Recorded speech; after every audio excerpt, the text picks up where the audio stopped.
wants to settle down and like have a wife, and he wants to pursue this acting thing, but he keeps spinning Stephen Root as his handler, and he keeps pulling him back in. And it's funny, but it's not laugh out loud funny. It's funny, but it also has really good dark moments. Where does it take place? In LA, in the present. And what's funny is Henry Winkler and I love Henry Winkler, like Children's Hospital, Parks and Rec. Henry Winkler is still funny after all these years. I love how he's made a comeback, and people don't just think of him as the Fonz anymore. I love him. He's so good. He's great in everything I've seen. I loved him in Scream and in the Waterboy. That's right. He was amazing in Scream. He was one of the saving graces of the Waterboy, but he plays the acting coach, and it's funny because it's not a typical acting class where people are going to learn Shakespearean acting. It's film and television acting, so most of the stuff they do are like scenes from like David Mamet scripts or other television shows, so it's kind of funny that way, you know. But it's a really well done half an hour series. They're doing 8 episodes, and it ends this upcoming Sunday. It's a real easy watch. I think you would really enjoy it, dude. If you like Bill Hader, anyways. If you saw the Skeleton Twins, I didn't see that one. I didn't see Skeleton Twins. Like, because he's still funny, but he's not. It's not like if you go and see like the Skeleton Twins or watch Barry and you're expecting Bill Hader, Saturday Night Live Bill Hader, or Tropic Thunder Bill Hader, you know, Hot Fuzz or whatever, or not Hot Fuzz but Hot Rod, you're not going to get that Bill Hader. It's more reserved, and it's really like he's impressed the hell out of me. And he's got a good dramatic range. I keep saying Hader, I'm thinking of John Hader, but it's Bill Hader. Okay. He was so good in Hot Rod. Especially he was one of my favorite people in Hot Rod. That's one of my favorite movies of all time, and I loved him. One of my favorite comedies because I love Andy Samberg. But that scene where he's welding, he's on acid and he's welding, and he gets the thing right there. That's actually based on somebody that he knew. Roddy takes him to the hospital and he's just tripping out. And he's like, "See you later, mountain face," because he's talking about how his face looks like a giant mountain. Your face is melting off your chin. No, it's or something like that. Scene. Something. Yeah, and I already knew him on SNL. And after that time, I decided that Bill Hader and Jason Sudeikis, Andy Samberg, Kristen Wiig, Tina Fey, all these people that were on, Amy Poehler, like at the same time. Yeah, like I love that. One of the best casts, like right up there with the whole, you know, Adam Sandler, Chris Farley, Mike David Myers, Spade. Chris Rock. That whole group was Dana Carvey, like It's like the next generation of that. Yeah, just like they have a good cast now, but SNL, it seems like they'll have an amazing cast, then kind of a mid cast that you kind of sometimes forget, and then like another amazing cast, like when Will Ferrell and Molly Shannon and all those guys kind of showed up at Horatio Sands.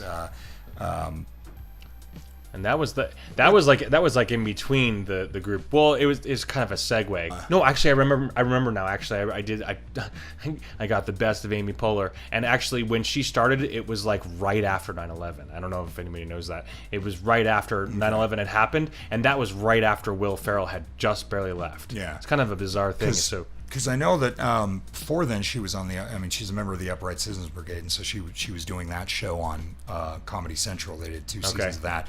And what's funny is all three of the other, so it was a 4-piece, 4 people from the Upright Citizens Brigade were doing it, and everybody from that cast, with the exception of Amy Poehler, had appeared on Reno 911.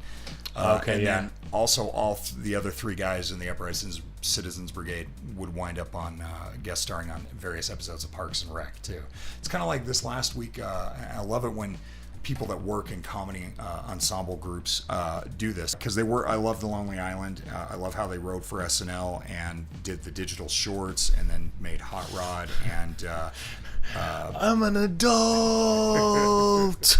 I have all 3 of those albums. They crack me up. And they're real. I mean, they're legitimate hip hop artists. Guys. Really good rhyming skills.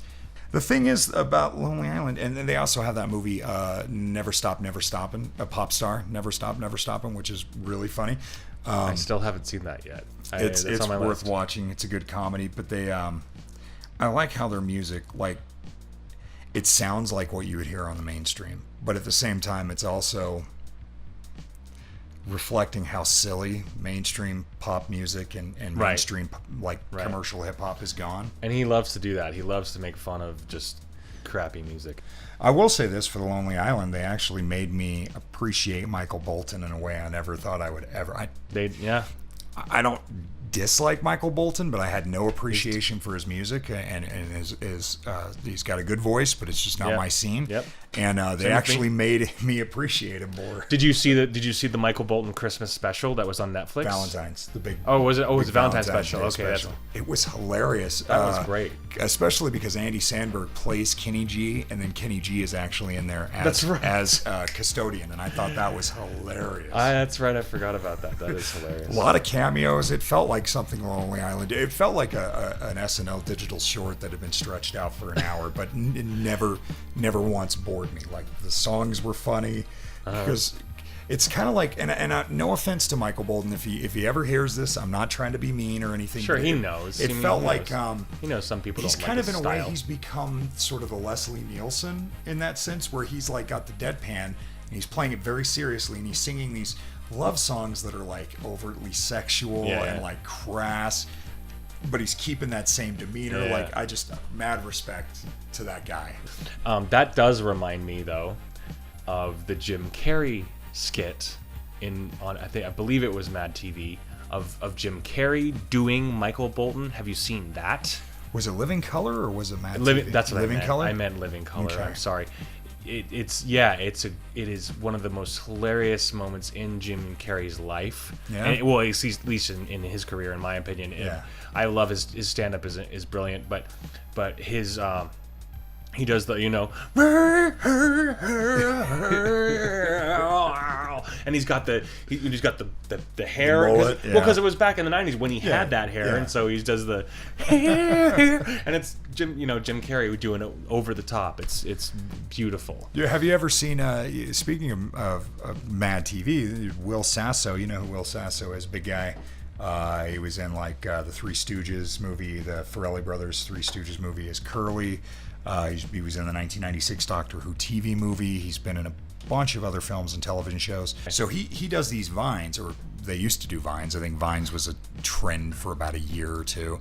I don't think it's around anymore, but there's one where he's in the bath and he's doing like he's got this soapy mustache and beard, and he's doing Michael McDonald from the Doobie Brothers. Yeah. I came from somewhere back in the long ago. Sentimental. And it's hilarious because, I mean, Michael McDonald, God bless him. So I have actually a funny story about Michael McDonald. So, of course, there was the 40-year-old virgin where they had, Michael McDonald, like, you remember what I'm talking about. Yeah. So they had that whole scene. So so like the entire, if you haven't seen that movie, your mom likes Michael McDonald. Well, I mean, they're that's all they do is play Michael McDonald throughout there. But on an even funnier side, weird story that I have, the Solastics is a band that I play in, and we meet, and it's like 10. At one point there was 11 people in the band, but it's 10 people, Wow. Full horn section, and just playing soul music or whatever. We have it's kind of a party every time we rehearse. So, and it's there was one point where I was the only one in the band that did not do a good Michael McDonald impersonation.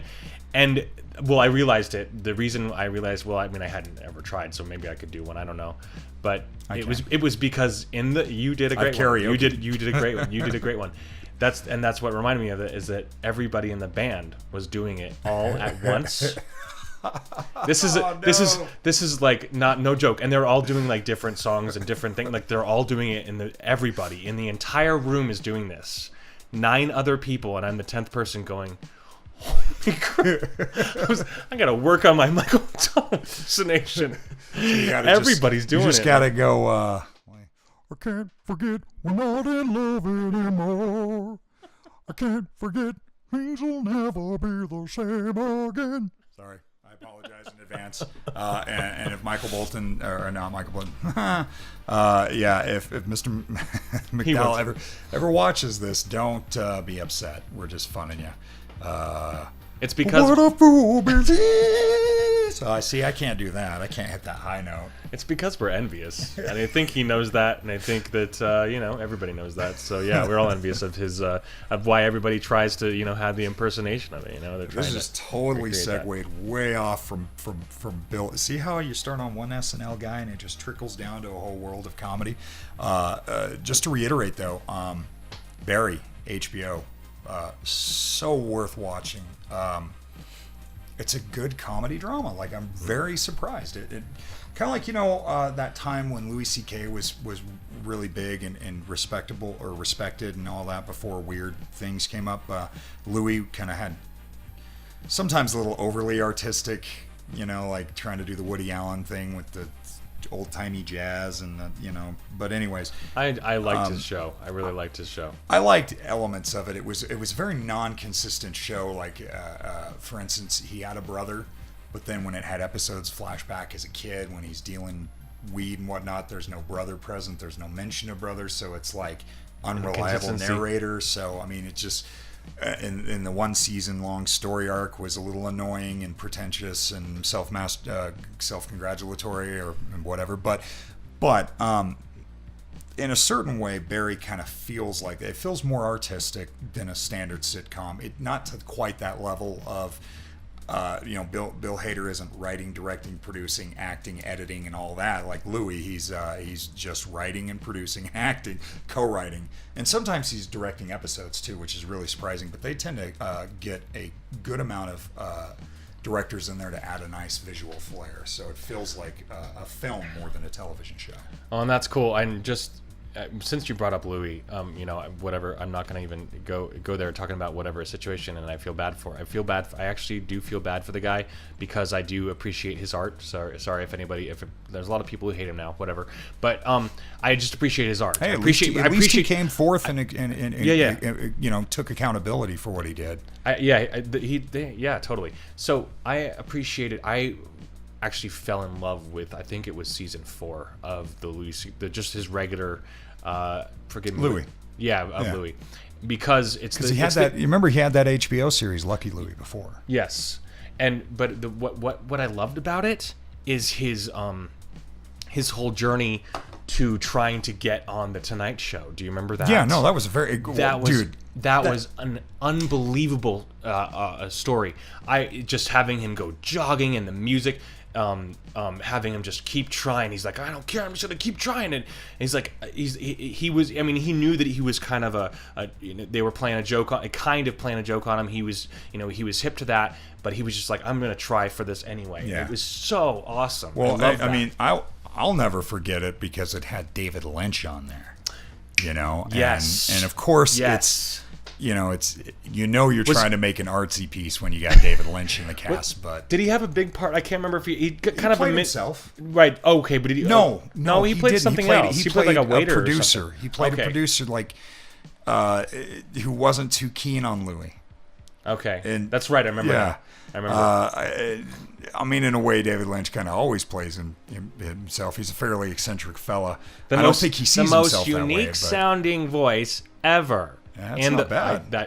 I gotta work on that. I see. That's one person I can't impersonate, and I wish I could because every time Chief Gordon Cole speaks on Twin Peaks, I fall in love with that guy. And that's another thing. One day we're gonna have to do a couple Twin Peaks shows talking about the original series, the movie, and the new series I love Twin Peaks. We're gonna do a lot of Twin Peaks. I love Twin Peaks, and I have. You seen the new show? Many friends who are loving Twin Peaks, and no, I haven't gotten to that yet. I got it on Blu-ray.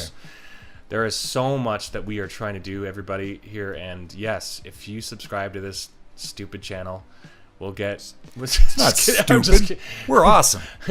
Yeah, I love Twin Peaks, and I love the original series, and it's probably the most brilliant piece of comedy you'll ever see. It's so funny. It's so brilliant.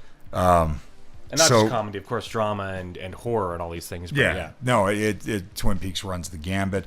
In a lot of ways, it really changed and raised the bar for television. It did. As far as having a more cinematic flair.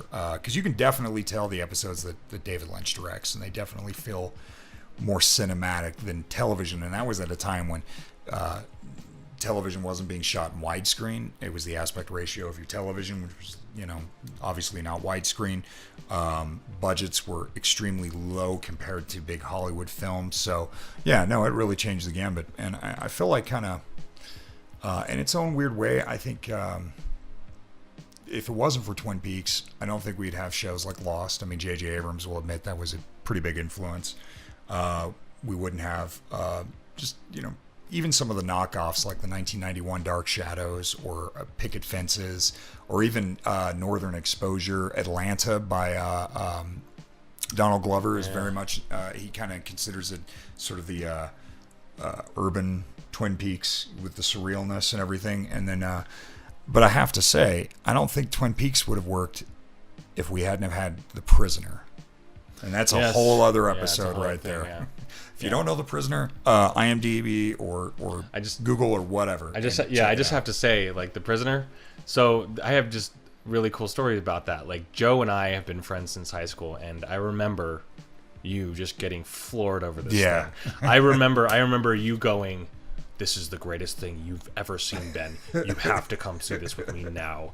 And I was floored. I loved it, and I mean, now I'd love to see it. It's been so many years since I've seen it, and I just remember, like, anywhere we'd be somewhere, you would say, I am not a number, I am not a number. I am a free man. Yeah. No, I love that show, and to the point when in 2004 they did a Simpsons episode where Patrick McGowan, the star and creator of that show, was on The Simpsons. And it was a parody. Homer Goes to the Village, essentially. And they did such a good, loving, funny tribute to the show. They made fun of all the 60s espionage paranoia in the show. Everybody's getting gassed in that show to knock out gas. So there's a scene where Homer, like, everywhere he goes, it's just gas comes out of it's a pink flamingo on the lawn. Gas comes out of the mouth, because it was psychedelic like that. And ironically, last week, the Prisoner comic book sequel from Titan Comics, which is a British publisher, they also do the Doctor Who comics, to coincide with the 50th anniversary of the American broadcast of The Prisoner, because it aired in late April of 1968 in the U.S., almost 8 months or so after it had already aired in the U.K. So to coincide with the 50th anniversary, there's a new comic book series too. So that's pretty cool. This is the 50th anniversary of that show. I think The Prisoner does hold a place in the same vein as 1984, V for Vendetta, Brave New World, and Fahrenheit 451. It's just a really good sort of dystopian, even though it's not in the future, but it's still I think fits into that category. Right. So okay. Well, now I feel validated. You are validated. I feel because I do love both properties. So, and then that leads us to the next thing I was going to ask you about. Have you seen the trailer for? There's an HBO series of Fahrenheit 451 that is a reboot that's coming out. A movie. What did you think? I didn't. The 1960, I think it's a 1963 is a classic film by Francois Truffaut. It is a good film. It's a wonderful classic film if you haven't seen it. Only English-speaking film. It's not an incredibly faithful adaptation. It gets the point across. To the book, you mean? To the book, and Ray Bradbury. So you're a huge fan of the book. He's my favorite author of all time, and I absolutely adore Ray Bradbury. I used to watch the Ray Bradbury Theater. I've got short story collections. I've got several of his novels. I think I've got most of his novels, if not all. I saw the trailer. Yeah, it's an original movie. Okay, so I gotta tell you, I didn't hear any of Bradbury's dialogue. I didn't see any of Bradbury in there. So I'm going to watch it. Don't get me wrong. You can't always go by a trailer. Sometimes you watch a trailer and you think that movie's crap, and then you see it and you're like, why did I? Or sometimes you watch a trailer and you go, that movie's going to be awesome, and then you go and see it and you're like, why did I waste my time? But I will say this, the trailer didn't impress me, but it is the only adaptation of a Ray Bradbury book since like Something Wicked This Way. No, since the Halloween Tree, the animated movie in the early 90s with Leonard Nimoy. So I'm going to have to watch it just to see how it holds up, and I'm hoping that I'll be impressed. I mean, I hope that I'll enjoy it and it'll be a good film. Because it's an incredible book, and I remember when we were in junior high, it was a book that was required reading, and then they removed it from schools for a long time. and now I think it's back. I was allowed to. I mean, we read it. We read the thing, and I mean, yeah, we read that. We watched the movie, and yeah, I mean, I thoroughly enjoyed it. But I of course don't remember the differences that that you're talking about, of course, here. But I thought it was great. Bradbury has like he's just got a knack for dialogue. I mean, he also writes poetry. I've got several of his poetry collections. So he's got a gift for dialogue. And sometimes, like I said in this trailer, I just didn't hear any of his words. And that worries me. Oh, it could just be the way the trailer's cut, too. You know what I mean? Where they're trying to sell it to a younger mainstream audience. Right. They, they're not going to put in a lot of the subtle complexities, but I'm hoping that they do a good, faithful adaptation, and I'm hoping it's something that Ray Bradbury and his associates, would have appreciated. Because Bradbury's gone now, which was a sad day for me. Did he pass recently? No, it was probably, I think, 2008 or 2012, somewhere in there. I could look it up, but doesn't matter. Right. If you know who Ray Bradbury is, he wrote Something Wicked This Way Comes, The Martian Chronicles, The Illustrated Man, and those latter two are short story collections. Dandelion Wine, which is not a science fiction or supernatural story, but it is very, very good drama. Obviously Fahrenheit 451, The Halloween Tree. Like he's a good writer. Yeah. He scripted his own. He did his own adaptation of Something Wicked This Way Comes. That's also another perennial favorite for me. October is scary movie month. Sometimes I'll go to Halloween parties, and I don't mind passing out candy and stuff. But for me, the whole month, beginning with the last week of September, is try and watch as many scary movies, at least 31 scary movies, and Something Wicked This Way Comes is always in there too. Are there movies that we can actually do commentary on that are films that are actually, that aren't copyrighted, like Night of the Living Dead. So we could do Night of the Living Dead. Carnival of Souls, the 1960, was it 62 Herc Harvey horror film that was. It's black and white. It's very low budget. It does have a Criterion release. In fact, it's like Janus films pretty much worked with Criterion in remastering it. That movie, Carnival of Souls. And don't confuse it with the really crappy late 90s remake that has nothing to do with the original other than the name. Carnival of Souls, most of the film was filmed here in Salt Lake City. It's not a local film. These guys are from back east, but most of the film was filmed here. I didn't know that. And a lot of it revolves around the old Saltaire. Oh, wow. So those two are copyright free. I believe Psychomania lost its U.S. copyright, although I do have the Arrow edition, so I'd have to look into that. But I remember that, along with Carnival of Souls and Night of the Living Dead, were old cheapy VHS titles that you would find at like grocery stores in the bargain bin, and there'd be several different companies distributing because they had no copyrights. Psychomania is an early 70s British supernatural horror film that is highly entertaining, to say the least. It's really 70s. It's about a bunch of biker gangs where the leader of this, or it's about a biker gang where the leader of this gang, his mother is invested in witchcraft, so he figures out how to come back from the dead. So he and his cohorts basically all kill themselves so they can come back as immortal motorcyclists and terrorize whatever part of England they're in. So it sounds almost campy, comedic a little bit. I mean, unintentionally. Right. It was trying to go for a youth audience, like get the kids to watch a supernatural horror film for the youth, right? With the youth, and it's very dated, and it definitely doesn't hold up compared to Night of the Living Dead or Carnival of Souls, but it'd still be a fun one to do. And those are definitely. I'll look into Psychomania, but we could definitely do a running commentary for Night of the Living Dead. I would love to do that. Carnival of Souls. We just have to cut out the Criterion logo at the beginning. But they are copyright free, so that would be so. I mean, I don't know. I think by October, hopefully, we'll have some people that'll be on board with that. Oh, my ankles! Danger, Death Ray, my favorite Mystery Science Theater. You remember episode. Exactly what I'm talking. Okay, so you know what I'm talking about. My ankles with Special Agent Bart Fargo. That's my favorite episode of MST3K. And when I met at Comic-Con. It's my favorite too. Wait, it's the best. It's my episode. favorite too.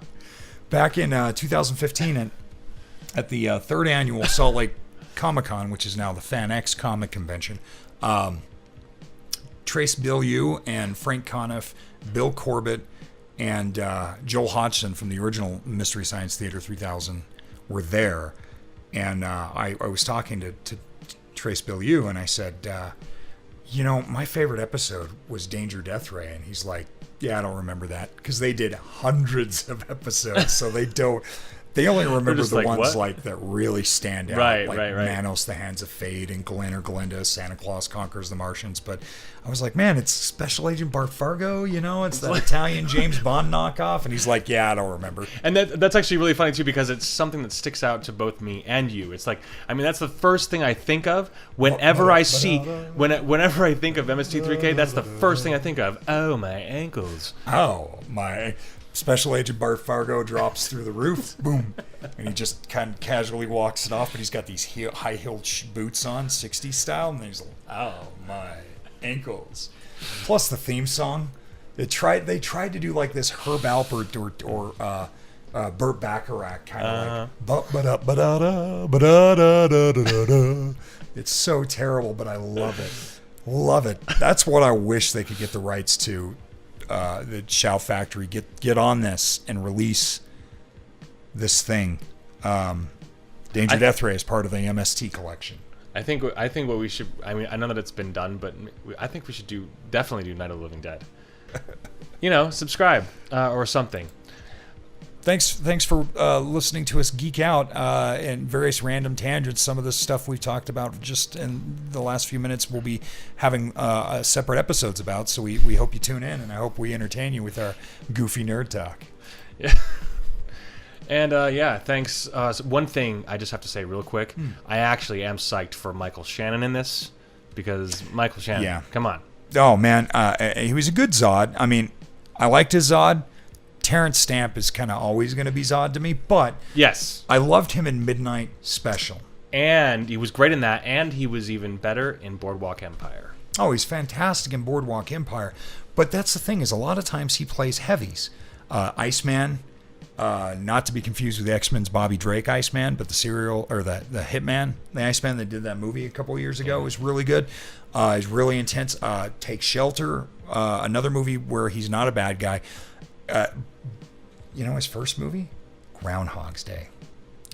Michael Shannon was in that? Mm-hmm. Who did he play? Michael Shannon almost looks the same. So there's a scene. There's a young couple in the movie that are getting married, and Bill Murray gets them tickets to a WWF. When it was still WWF, gets tickets to a WWF event, and I'm watching this thing probably 2013. So I'd already seen. It was before I'd seen Man of Steel, but I already knew him from Boardwalk Empire and Take Shelter and stuff. And I'm watching this movie, and I'm like, holy crap, dude, he's our age. So it's like, what? He looks so much older to me. But his first movie, as far as I know, and we probably have to double check with IMDb, so don't hold me to this, but I believe it's Groundhog's Day. But he definitely is in that film. And he was great in Shape of Water. I just recently saw that. So he was a great villain in Shape of Water. That's what I mean, is he usually plays really, he's got the... And I'm not trying to say anything mean or stereotype the guy. He does have the face, kind of like Danny Trejo. He's got a good, mean face when he wants to be. Yeah. But seeing him in Midnight Special just endeared him to me even more so for seeing him play the paternal character and seeing how kind he can look and act. Midnight Special was my second favorite film of 2016 after the Coen Brothers' Hail Caesar. Oh, that's cool. A film that was totally overlooked. But, totally underrated. Completely underrated. People just didn't get that movie. It's a classic Coen Brothers comedy. People just didn't get it, and I thought it was extraordinary. I loved that movie. What's funny, too, is in a lot of ways, it's a typical Coen Brothers comedy. A lot of their comedies, like I didn't get The Big Lebowski. I saw a sneak preview of it right before, 2 weeks before it came out back in 98. And I thought, there's funny moments, but it did make sense to me. It was when I went back to the theater and saw it a second time, it's like, okay, it's circular, but they do have a story there. It's just very subtle. And it's the same thing with A Serious Man, Burn After Reading, and Hail Caesar. Oh, Inside Llewyn Davis. They're circular, but it's hilarious. My favorite, though, of Michael Shannon, of any of his work, is Boardwalk Empire. If you have not seen Boardwalk Empire, his story in that, his whole arc it's unbelievable. I was just completely floored by that. And again, he's the law, but he's still not a really good guy. Well, that's the thing, is the way he ends up going, he has to go into anyway. Yeah. If you have, I'm not going to spoil anything because I want you to enjoy it just as much as I did. If you have not seen Boardwalk, it was so. And apparently that show, apparently the most expensive television set, set piece was spent on Boardwalk Empire because they built that whole thing. They built that actual boardwalk. No, they did. Apparently. No, but no, it's the second because Carnival so it was, was actually the most expensive show HBO had done throughout the last, I think, up until maybe possibly Westworld. So it was the second. Yeah, because with Carnival, they literally were filming on locations. So they were taking that set with them. They didn't just build a set and leave it there. It was they're building it, taking it down, building it, taking it down. And if they had to film from a different angle, they may have to move. The reason why Carnival actually got canceled wasn't due to ratings or critical reception. It was to do with the fact that they just couldn't afford to do that anymore. And to move it to a set, they felt probably kind of cheap in it. And I feel like that's probably true. Carnival, again, if it wasn't for Twin Peaks, if it wasn't for The Prisoner, Carnival wouldn't have ever happened. It's a lot like those shows, Lost, Picket Fences, just very surreal, supernatural, but also a mystery, like very good television. But yeah, going back to Boardwalk Empire, Michael Shannon, one of the standouts of that show for sure. And again, it just brings me back to Midnight Special. His performance in that film was so moving to me that all I could think of was Fathers and Sons, man. Gets me every time. It was great. Fathers and Sons. And thank you for listening to us geek out. I loved Midnight Special. That was great. So anyway, thanks for checking this out. Fahrenheit 451, this new thing that's coming out with for HBO. What do you guys think of it? What do you guys think? Are you excited for it? Did you see the original movie? I'm pretty psyched for it. I'm really excited for it, and hopefully you are too. Thanks again for watching. We have been the Fanatics of Film. Like and subscribe. Thanks a lot, guys.